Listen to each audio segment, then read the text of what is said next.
Now let's consider the question, how do we find a point and a normal vector for the plane 4x plus 6y minus 5z plus 12 equals 0? We know that the form of the equation of a plane is a times x minus x naught plus b times y minus y naught plus c times z minus z naught equals 0.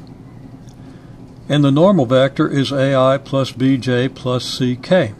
So that a is going to be the coefficient of x. In this case, a is going to be 4.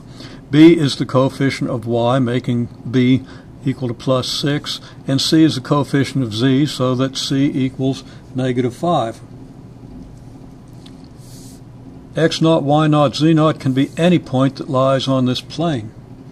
So one thing we can see for sure is that our normal vector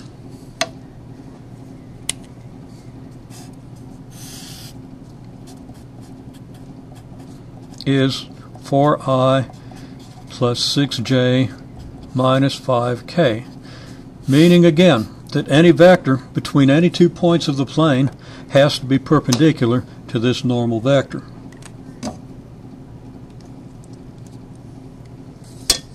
Now to find a point on the plane, because if we have the normal vector and a point on the plane, we can put it into this form, or we can do as before and make ourselves a sketch to make sense of the situation, and we can find the entire equation of the plane. So let's let x naught equals z naught equals 0, and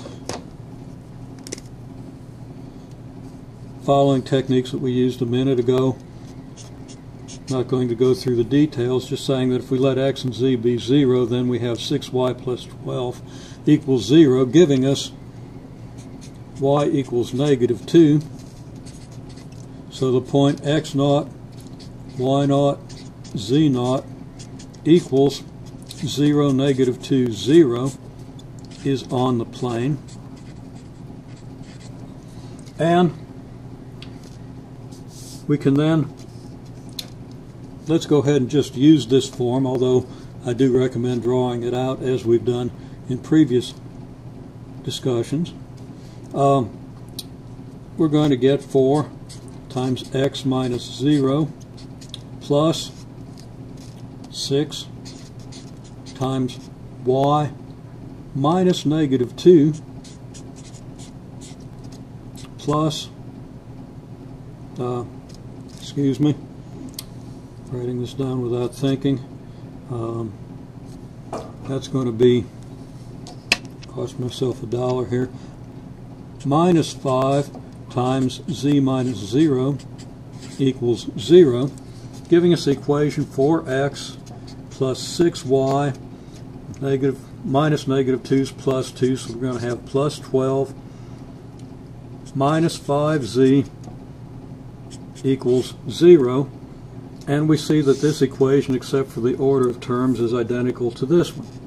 Now that's going to happen no matter what point we choose on the plane. We could let x equal 47 and y equal negative 386 and figure out whatever z is, follow the same reasoning, and get the equation.